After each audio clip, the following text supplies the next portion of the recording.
안녕하세요. 여러분, 오늘의 천자문 사전은 248화 우몽등초입니다. 어리석을 우, 어릴몽, 무리등, 꾸짖을 초가 되겠습니다. 사실 천자문은 내용상으로 248화가 거의 마지막이라고 할 수가 있겠습니다. 이 우몽은 어리고 어리석다는 말이며 등초는 이 같은 이들을 꾸짖는다는 말이 되겠습니다.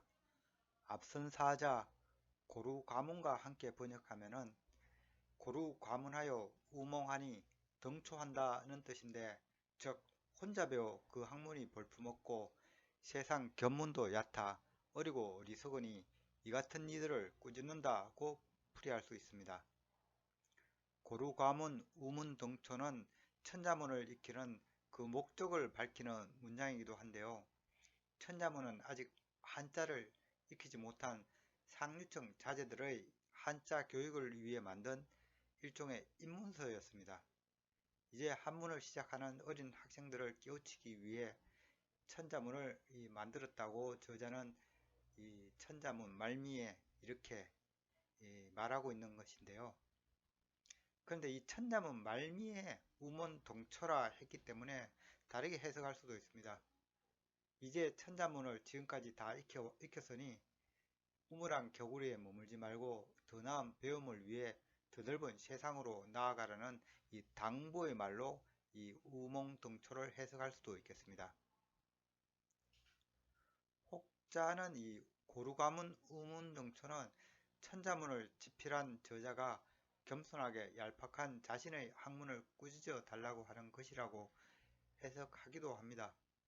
그러나 천자문은 이 한 사람에 의해서 집필된 것은 아니고 여러 학자들에 의해 시대를 내려오면서 따듬어진 것이고, 특히 종묘와 같은 당대 최고 학자의 손을 거쳐 만들어진 문장이라 감히 저자가 그렇게 이야기할 바는 아닌 듯합니다. 그리고 천자문 내용들이 주로 논어, 시경, 사기 등에 나오는 명문들로 구성되어 있기도 하기 때문입니다. 때문에 천자문은 사실 한자를 처음 접하는 어린 학동을 위한 서책이라고는 하나 그 문장들의 깊이는 초보자가 제대로 따라잡기 쉽지 않은 것은 사실입니다. 우리는 보통 어리석은 자를 이를 때 무지몽매하다 또는 우불가급하다는 말을 사용하곤 합니다. 무지몽매는 잘 알지 못해 살이 어둡다는 말이며, 이 우불가급이라는 말은 그 어리석기가 감히 따라가지 못할 정도다는 말입니다. 그런데 이 우불가급의 원뜻은 지혜로움은 누구나 따라할 수 있으나 어리석기는 누구나 따라하기 힘들다는 일화에서 나온 사자입니다. 논어 공야장편에 이 다음과 같은 문장이 나옵니다. 영무자 방유도 적지. 영무자는 나라에 도가 있으면 지혜로웠으며, 방무도 적우, 나라에 도가 없으면 어리석었다. 기지 가급냐, 그 지혜는 따라갈 수 있으나 기우 불가급냐, 그 어리석음은 따라갈 수 없다. 이 문장에서 이 영무자는 위나라의 대부 이름입니다. 영무자는 평상시에는 아주 지혜로웠다고 합니다. 그런데 나라가 어지러워지고 이 모시고 있는 위문공이 골방에 갇혔을 때 어리석은 것처럼 행동하면서 다른 제후들이 위후를 독살해야 하는 것을 막았다고 합니다. 이러한 영무자를 가리켜 공자님께서는 지혜로운 사람처럼 행동할 수는 있어도 어리석은 사람처럼 행동할 수는 감히 어렵다고 했습니다. 따라서 이 우불가급은 매우 현명한 일을 가리키는 말이었지만 지금은 아주 어리석은 사람을 뜻하는 사자로 통하고 있습니다. 그럼 글자에 대해 살펴보도록 하겠습니다. 먼저 어리석을 우를 설명드리겠습니다. 이 자는 원숭이 옹 또는 원숭이 우와 이 마음심의 합자로 되어 있습니다. 이 어리석을 옹은 어리석을 우 또는 이 긴 꼬리 원숭이 우로도 불리우기도 하는데요. 그리고 이 이자의 의미는 이미 제가 이 198화 우목낭상에서 한번 상세하게 설명을 하기도 했습니다. 이자는 지금은 중국에서 멸종한 이 긴팔 원숭이를 그린 상형문자입니다. 이 검은 형태는 이 긴 손을 뻗어서 이 나무를 타는 원숭이를 그리고 있습니다. 고대 자양에서 이렇게 밭전자 형태는 논밭 혹은 과실 또는 이 정수리를 나타내는 데 사용되었다고 제가 예전에 말씀드린 바 있죠. 긴팔 원숭이는 고대 부유층의 애완동물로 많이 잡아서 키웠다고 하는데요. 2300년 전 진시황의 조모 무덤으로 짐작되는 곳에서 긴팔 원숭이 두개골도 함께 발견되기도 했습니다. 아마 생전에 키우던 애완동물이었을 걸로 추정하고 있습니다. 그리고 당나라나 송대에는 긴팔 원숭이를 주제로 한 다양한 시나 서화들이 쏟아져 나오기도 했습니다. 하지만 무분별한 긴팔 원숭이의 남획으로 지금은 중국 대륙에서 멸종된 상태입니다. 이 소전자형은 이 정수리 신, 그리고 옆으로 뻗은 손을 뜻하는 이 돼지머리 개, 그리고 이 발자국 U자의 조합으로 구성되어 있어 이 대략 원숭이임을 알 수 있습니다. 또한 이자는 이 형태를 보면은 이 손을 쳐들고 있는 이 폼이 허수아비를 닮았다 해서 허수아비라는 이런 뜻도 있으며, 이 왼쪽 손을 들고 이 해를 가리는 것처럼 이렇게 해석이 되어서 즉 해가 정오가 되기 직전 시간, 즉 해가 정오에 가깝다 그런 뜻도 있습니다. 또한 이 손을 들고 있으므로 상대를 맞이하다는 뜻도 있고요.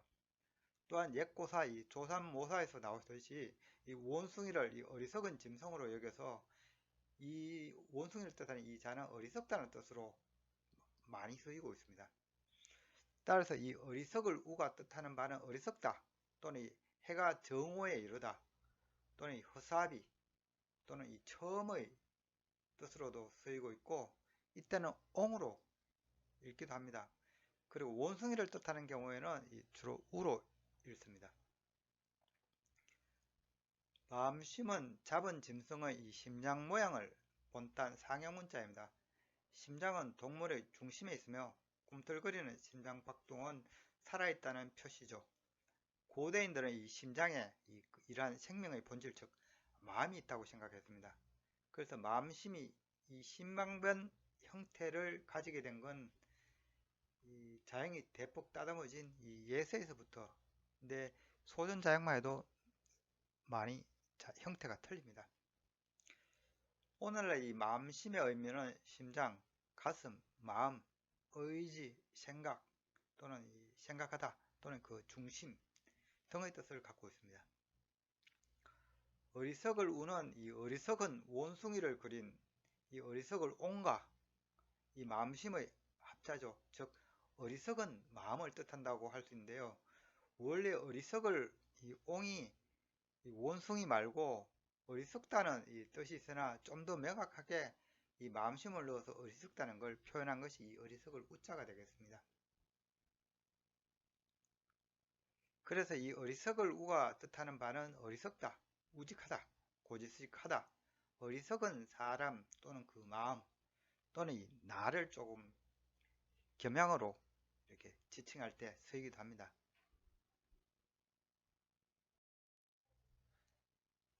다음 자는 어릴 몽입니다. 이 자는 초두머리에 이 덮어쓸 몽이 있는 형태입니다. 초두머리는 풀초자가 머리에 위치할 때 쓰는 형태로서 예서에서부터 이렇게 간략화가 되었습니다. 풀초자가 뜻하는 의미는 풀, 잡초, 초원 등이며 가꾸지 않은 야생의 것이라는 해석에서 황야, 황무지, 거칠다, 엉성하다는 뜻도 있고, 다듬어지지 않은 것이라는 의미에서 초안, 초고, 초소 등의 뜻도 있습니다. 덮어쓸 몽은 이 자형을 보면은 이 무릎 범자 그리고 돼지시의 합자로 구성되어 있습니다. 이는 돼지가 이 머리 부분을 감추고 있는 모습입니다. 이 무릎범 자체가 천조가로 된 어떤 들것을에서 나온 자연입니다. 이 각골자를 보면은 이 새를 이 그릇으로 덮은 형태도 있고 이 돼지를 이 그물로 덮는 형태도 있습니다. 그래서 자연의 의미는 덮다, 덮어 서다였습니다. 원래 의미는. 소전에서는 이 거물은 이 무릎범 형태가 되고 이 돼지를 덮어 씌우고 있는 모습입니다. 이 자연은 이 머리를 덮어 씌우다는 이런 해석 때문에 어둡다는 뜻이 있습니다. 오늘날 자연 중에는 이 머리부가 이 무릎범은 아니고 이 거물망을 사용한 자연도 있긴 있지만 이 형태는 거의 서이지 않고 있습니다. 이 자연을 보고 있느라면 마치 눈에 보이지 않으면 숨은 것이라고 생각하는 이 어린아이를 이렇게 떠올리기도 하는데요. 이 원래 이 덮을설 몽에는 그래서 이 숨다, 어둡다, 어리석다는 뜻도 있습니다. 그런데 이 풀조자가 추가된 이 어릴 몽이 그 어리석다, 숨다, 어둡다는 뜻을 그대로 이어받았습니다. 어릴 몽의 이 각골자를 보면은 이 사람의 머리 부분을 이렇게 덮고 있는 모습입니다. 이런 머리를 이 툭으로 감싼 것에서 유래한 이 면할면자와 매우 유사합니다. 면할면은 이 툭으로 죽음을 면하다는 의미가 되는데요. 그런데 이 어릴 몽은 이 머리 부가 이 눈목자로 크게 부각되어 있는 걸 알 수 있죠. 즉 눈을 가리다는 의미입니다. 그런데 이 금문자형은 각골자와 매우 다르게 지금 표현되고 있는데요. 자형의 해석은 조금 난해합니다. 소전자형은 금문과 비슷한 형태나 자형 구분이 이 덮었을 몽과 이 풀자의 합자로 뚜렷합니다.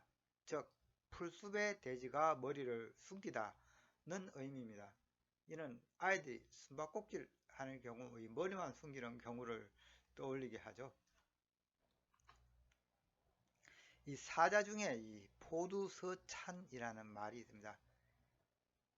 이 쥐가 머리를 감싸고 쥐구멍으로 숨어든다는 말인데요. 원래 이 덮었을 몽은 이 풀의 종류를 가리키는 자형이었다고 합니다. 그렇지만 오늘날에는 이 풀숲에 숨다 또는 덮어서다는 뜻으로 더 많이 사용되고 있습니다. 그래서 오늘날 이 어릴 몽이 뜻하는 바는 어리다, 어둡다, 어리석다, 무릅쓰다, 덮다, 받다, 속이다, 입다 등이 되겠습니다. 그리고 이 몽자는 우리가 익히 아는 이 나라 이름의 이 몽골의 한자가 바로 이 몽자죠. 그래서 이 몽골족에서 이 몽의 그 의미가 용감하다는 의미라고 합니다. 그래서 단지 이 자형을 쓴 것은 엄차한 것으로 보입니다. 다음 자는 무리등입니다. 이 자는 대죽자와 절사자의 합자로 이루어져 있습니다. 대죽은 이 대나무와 그 잎사귀를 그린 자형인데요. 각골자를 보면 이 세 발자국처럼 보이죠. 그런데 쭉 뻗은 두 개의 대나무와 이 처진 이 대나무 잎이 이렇게 그려진 것입니다. 오늘날 자형은 이 예서에서 따듬어진 것인데요. 즉 이 대죽이 의미하는 바는 대 또는 대나무 또는 이 옛날 서책은 대부분 이 대나무 편으로 만든 죽간이었기 때문에 이 죽간이라는 뜻도 있습니다. 그리고 이 대나무는 보통 악기를 만들려 피리 같은 그래서 이 죽은 이 관악기를 의미하기도 합니다. 절사는 관청시로도 불리우는데 원래 의미가 관청이었습니다. 금문자형을 보면은 이 발짓자 아래에 이 손을 그린 이 또자 또는 이 또자가 아닌 이 규칙 규율의 속도시 있는 이 마디촌이 있기도 합니다. 이 자형은 두 가지로 해석이 되는데요. 하나는 높은 이를 이 발치 아래에서 이 손으로 떠받드는 것으로 본 것입니다. 그래서 자형은 높은 이를 떠받든다 또는 떠받드는 사람 혹은 높은 이가 있는 이 장소의 의미를 갖고 있습니다. 또 다른 해석은 이 발짓자는 사람들의 걸음이 모이는 곳 그리고 이 마디초는 법도를 의미하여 사람들이 모여 법을 집행하는 장소라는 의미입니다. 즉 관청을 뜻합니다. 그래서 이 자는 관청, 관아 또는 이 높은 이를 곁에서 모시는 사람의 의미로 사용이 되었습니다. 이후 이 불교가 동북아시아에 전파되면서 이 자형은 이 높은 이가 부처님이 되면서 부처님을 모시는 장소인 절을 뜻하게 됩니다. 무리등은 죽관을 뜻하는 이 대죽자와 관청을 뜻하는 이 관청시의 합입니다. 고대 문서는 이 목관이나 죽관으로 작성이 되었는데요. 그런데 이 목관이나 죽관은 이 부피가 크고 무거웠기 때문에 민간에서는 이 서고를 두는 건 생각할 수 없었으며, 나라에서 이 죽관을 관리하는 이 서고를 두고 이 서고를 관리하는 또한 부서와 관직도 있었습니다. 이러한 죽관들을 관리하는데 너무 인력 소모가 크고 불편해서 체륜이 종이를 발명했다는 것은 유명한 사실입니다. 따라서 이 무리등은 이 관청에서 죽관을 관리하는 작업을 그린 자형이라 할 수 있습니다. 자형은 죽관을 종류에 따라, 형식에 따라 분류한다는 의미로 해석되었기 때문에 등급 또는 분류의 의미를 갖고 있습니다. 그래서 오늘 이 무리등이 뜻하는 바는 이 무리, 같은 또래, 부류, 등급, 차례, 순위, 계단, 저울, 분기 또는 가지런하다, 저울질하다, 구분하다 등의 뜻을 갖고 있습니다. 오늘의 마지막 자는 꾸지절 초가 되겠습니다. 이 자는 말씀음과 탈초자의 합자로 되어 있죠. 말씀어는 이미 여러 번 나왔죠. 입에서 소리가 나오는 것을 묘사한 이 회의문자입니다. 각골자를 보면은 이 입구자가 있고 위에 가시가 있습니다. 가시는 아래로 이 화살표를 향하고 있어서 이 입을 가시로 찌른다는 의미인데요. 당연히 입에서 이 소리가 흘러나오겠지요. 이렇게 찌르는 가시 부분만은 나중에 이 매울신자가 되고, 이 매울신은 그 의미도 괴롭히다, 맵다, 독하다는 뜻을 갖고 있습니다. 이 말씀은 근문에서부터는 의미가 있는 말을 뜻하는 이 말씀음과 뜻이 없는 소리를 뜻하는 이 소리음으로 자연분화가 되었다고 말씀드렸었죠. 그래서 이 오늘날 이 말씀은의 의미는 소리, 그리는 소리, 말, 언어, 음악, 음률 등이 되겠습니다. 탈초자는 보면 이 새추자와 연화발의 조합입니다.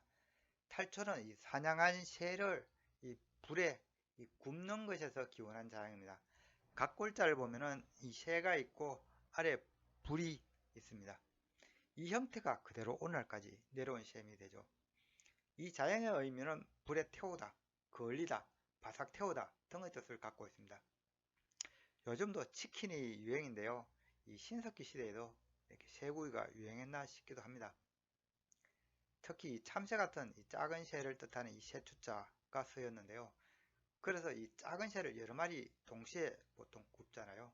그래서 이 탈초자도 여러 마리 새를 굽는 데에서 새추자가 이렇게 3개 얹혀진 이 탈초자가 있기도 합니다. 하지만 이 자형은 거의 쓰이지 않고 있죠.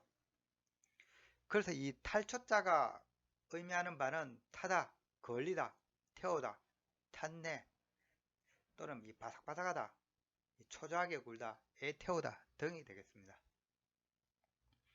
꾸지절초는 이 말씀음과 탈초자의 조합으로 이 말로 태우다는 의미이므로 이 누군가를 심하게 책망하는 것을 뜻합니다. 우리는 엄청 화낼 때 입에서 불을 내뿜는다는 말을 곧잘 사용하는데요. 꾸지절초가 그러한 느낌을 잘 살린 자형이라 할 수 있겠습니다. 그래서 이 초가 뜻하는 말은 꾸짖다, 책망하다, 해치다, 상하다 등입니다. 한편 이 자형은 누구 수로도 읽히기도 하는데요. 그거는 이 연화발이 없는 이 형태가 누구 수이기 때문에 자형이 비슷해서 그렇게 혼용된 사례가 되겠습니다. 사실 이 누구수는 말씀음과 이 새추의 조합으로 멀리 있는 누군가를 부른다는 의미에서 나온 자형입니다.